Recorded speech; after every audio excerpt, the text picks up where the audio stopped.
दोस्तों, हम जानते हैं हम बहुत तेज चलते हैं, लेकिन समय हमसे भी तेज चलता है।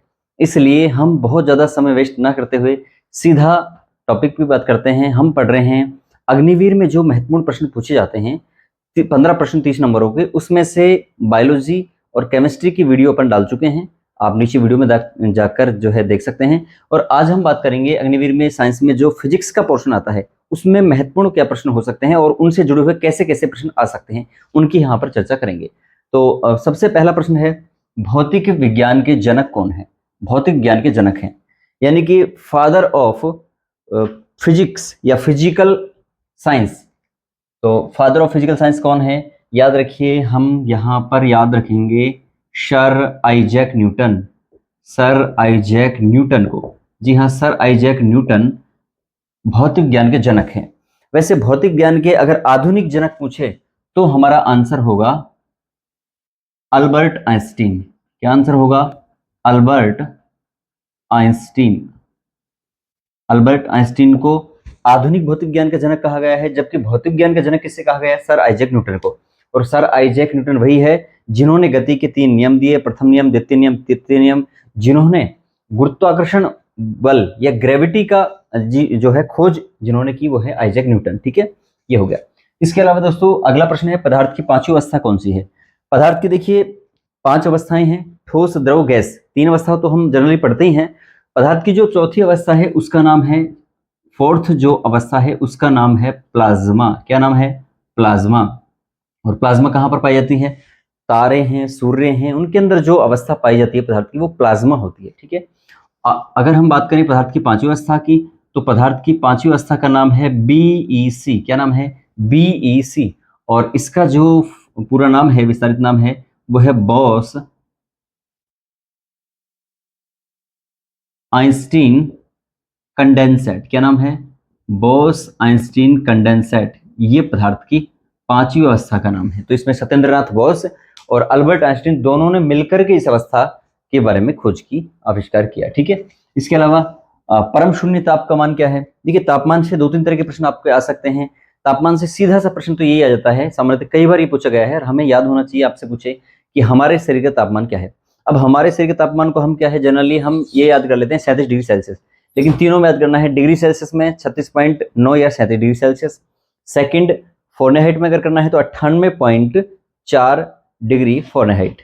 और अगर हमें केल्विन में करना है तो 310 केल्विन। याद रखिए, एक तरह का प्रश्न। सेकंड प्रश्न इसमें पूछा जा सकता है, यहाँ से तापमान को लेकर के आपको कोई भी टेम्परेचर दे देगा वहां पर, और टेम्परेचर दे करके आपसे पूछेगा 5 डिग्री सेल्सियस को आप केल्विन में बदलिए, या 5 केल्विन को आप जो है डिग्री सेल्सियस में या र्यूमर में या फ़ारेनहाइट में चेंज करिए, इस तरह का।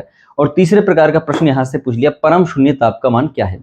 देखिए, परम शून्य ताप का मतलब ये है, वह ताप जिससे कम ताप संभव नहीं है, जिससे कम ताप संभव है नहीं है, निम्नतम ताप। तो इसको हम ओके के नाम से याद रखेंगे, ओके। ठीक है, ओके। और के का मतलब केल्विन।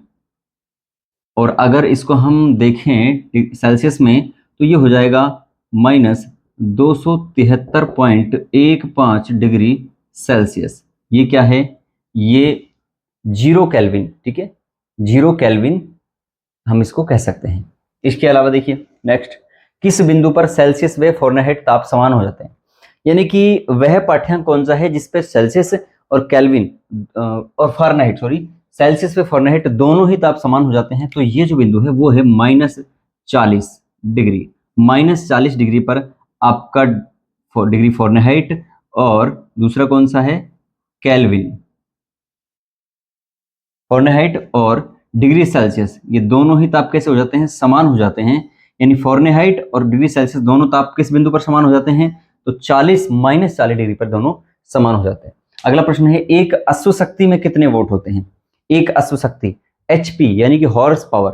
दोस्तों, पावर को जोड़ा जाता है हमेशा अश्व से, हॉर्स से। तो 1 HP बराबर होता है, 1 HP बराबर 746 वाट। 746 वाट। 1 HP बराबर क्या होता है? 746 वाट। ठीक है, यानी कि 1 HP का मतलब हो गया हॉर्स पावर, अश्व शक्ति।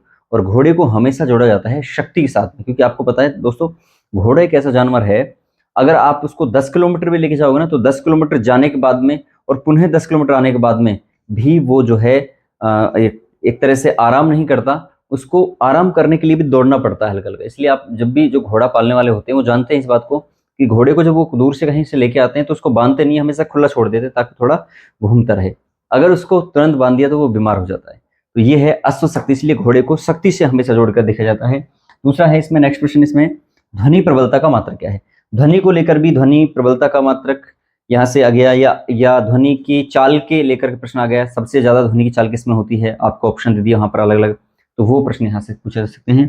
ध्वनि प्रबलता का मात्रक, देखिए ध्वनि प्रबलता का मात्रक यहाँ पर आप याद रखिए डेसिबल। क्या है? डेसिबल, जी हाँ, डेसिबल में ध्वनि की तीव्रता या प्रबलता को मापा जाता है और इसको कैपिटल डी स्मॉल बी से दर्शाते हैं। ठीक है, नेक्स्ट है दूरी का सबसे बड़ा मात्रक क्या है। दोस्तों दूरी का सबसे बड़ा मात्रक याद रखिए पारसेक। क्या है? पारसेक। दूरी का सबसे बड़ा मात्रक है पारसेक। वैसे पारसेक से छोटा होता है प्रकाश वर्ष। पारसेक से छोटा क्या होता है? प्रकाश वर्ष। और प्रकाश वर्ष से छोटा होता है चंद्र, प्रकाश वर्ष से छोटा खगोलीय दूरी, खगोलीय दूरी या खगोलीय इकाई, एस्ट्रोनॉमिकल यूनिट। हीरे का चमकना किस प्रकाश की किस परिघटना के कारण होता है?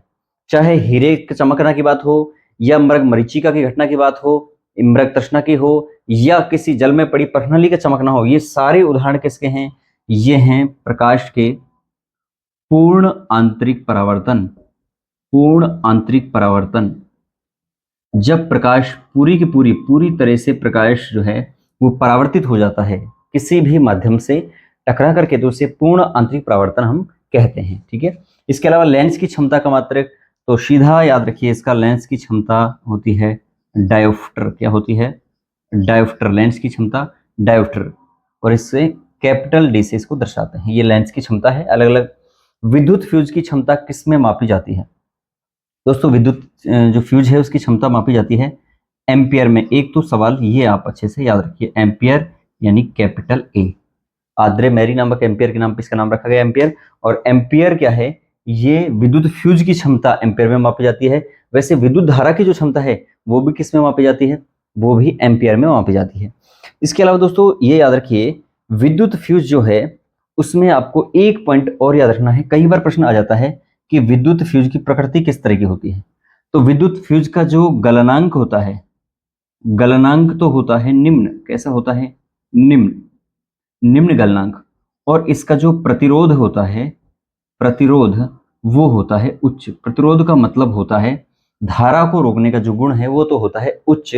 और गलनांक यानी वह ताप जिस पर कोई पदार्थ या वह तार गल जाए वह कहलाता है गलनांक। तो गलनांक होता है निम्न और प्रतिरोध क्या होता है? उच्च। किसका? विद्युत तार का। तो ये प्रश्न है, एक बार आप स्क्रीनशॉट लें। बाकी के 5 प्रश्न अपन इसमें फिर करते हैं और इसी प्रकार के इंपोर्टेंट प्रश्नों की बात हम इसमें स्क्रीनशॉट ले लिया होगा। अब नेक्स्ट प्रश्न है दोस्तों, ऊष्मा संचरण की सबसे तेज विधि है, यानी ऊष्मा संचरण की सबसे तेज विधि कौन सी है? तो देखिए आप ऊष्मा संचरण की 3 विधि होती है। कौन कौन सी? एक होती है चालन, एक होती है संवहन और एक होती है विकिरण। सवाल हमसे ये पूछा गया है कि ऊष्मा संचरण की सबसे तेज विधि कौन सी है जिसमें समय कम लगे और ऊष्मा की ज्यादा मात्रा जो है वो प्रवाहित हो। तो दोस्तों ऊष्मा संचरण की सबसे तेज विधि होती है विकिरण। विकिरण, रेडिएशन, विकिरण विधि के माध्यम से ऊष्मा जो है एक स्थान से दूसरे स्थान पर बहुत तेजी से और बहुत अधिक मात्रा में पहुंचती है। तो सूर्य, आपसे पूछा जा सकता है सूर्य पर जो प्रकाश आता है या जो ऊष्मा आती है सूर्य से, पृथ्वी पर जो ऊष्मा या प्रकाश आता है वो किस विधि से आता है? तो किस विधि से? विकिरण विधि से आता है। इसमें किसी माध्यम की आवश्यकता नहीं होती।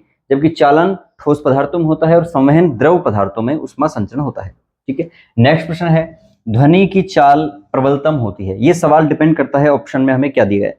देखिए जो भी प्रश्न यहाँ पर अपने पढ़े हैं वो सारे डिपेंड करते हैं, और कितने टफ हो सकते हैं वो ऑप्शन के ऊपर डिपेंड करते हैं। लेकिन समय की बचत हो और हमें ज्यादा से ज्यादा मैटर कम समय मिले, इसके लिए प्रयास किया गया है।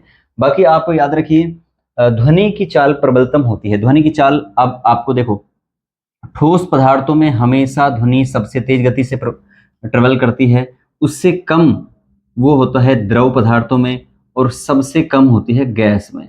सवाल ये आता है, ठोस द्रव गैस का समूह आ गया कि, लेकिन निर्वात की अगर हम बात करें तो दोस्तों निर्वात के अंदर साउंड बिल्कुल भी ट्रबल नहीं करती, शून्य यानी कि वहां पर गमन नहीं कर सकती। जहां पर निर्वात है, निर्वात का मतलब क्या है, जहां पर माध्यम नहीं है, कोई भी ठोस द्रव गैस वायुमंडल नहीं है किसी प्रकार का, जैसे चंद्रमा है, तो वहां पर ध्वनि नहीं गमन करती। यही कारण है कि चंद्रमा पर जब अंतरिक्ष यात्री जाते हैं तो एक दूसरे से बिना किसी उपकरण की सहायता से बातचीत नहीं कर सकते, भले ही वो बिल्कुल पास पास खड़े हों। बिल्कुल पास पास खड़े हैं तब भी वो, आप सोच के देखिए, फोन से बात कर रहे हैं, पास पास खड़े हैं फिर भी कैसे बात कर रहे हैं, अपने किसी उपकरण से बात कर रहे हैं, लेकिन डायरेक्ट बात नहीं कर सकते। क्यों? क्योंकि वहां उन दोनों के मध्य जो मीडियम है, वायु जो है ना, वो नहीं है, वायुमंडल नहीं है। ठीक है। इसके अलावा यदि कोई वस्तु सभी रंगों को अवशोषित करे, यानी यदि कोई वस्तु प्रकाश के सभी रंगों को, ऐसे याद रखिए, यदि ही कोई वस्तु प्रकाश के सभी रंगों को अवशोषित करे तो वह किस रंग की दिखाई देगी। दोस्तों दिखने वाली जो प्रक्रिया ये बड़ी इंटरेस्टिंग है। अगर आपको ये बोर्ड यहाँ से व्हाइट दिख रहा है, इसका मतलब ये है ये प्रकाश के सभी रंगों को क्या कर रहा है, परावर्तित कर रहा है। तो प्रकाश जब सभी रंगों को कोई वस्तु प्रकाश के परावर्तित करती है तो वो हमेशा व्हाइट दिखाई देती है। और अगर कोई वस्तु सभी रंगों को अवशोषित करती है तो वह है हमेशा ब्लैक दिखाई देगी। कैसी दिखाई देगी? वह हमेशा काले रंग की दिखाई देगी। ठीक है। इसके अलावा वाहनों के साइड व्यू मिरर में कौन सा दर्पण होता है?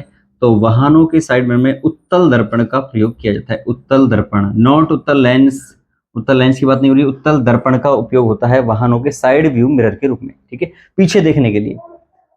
इसके अलावा पानी का एक बुलबुला जल में अंदर किस लेंस की तरह व्यवहार करेगा? दोस्तों इस प्रश्न का जवाब आपको देना है कि पानी का एक बुलबुला जो है वो पानी के अंदर, देखिए दो स्थिति होती है, एक पानी के बाहर कैसे व्यवहार करेगा और पानी के अंदर कैसे व्यवहार करेगा। तो पानी के अंदर वो कैसे व्यवहार करेगा ये कमेंट करके बताने। ये जो बाकी के जो प्रश्न हैं इनमें आपके कितने प्रश्न सही निकले वो भी आप कमेंट करके बताइए। और इसी प्रकार की और वीडियो देखने के लिए या अग्निवीर और बाकी तमाम टॉपिकों को वीडियो देखने के लिए आप फॉलो करिए धर्मा साइंस सेंटर यूट्यूब चैनल को। इस प्रकार की और वीडियो यहाँ पर आपको आसानी से उपलब्ध हो जाएगी दोस्तों। नमस्कार, थैंक यू।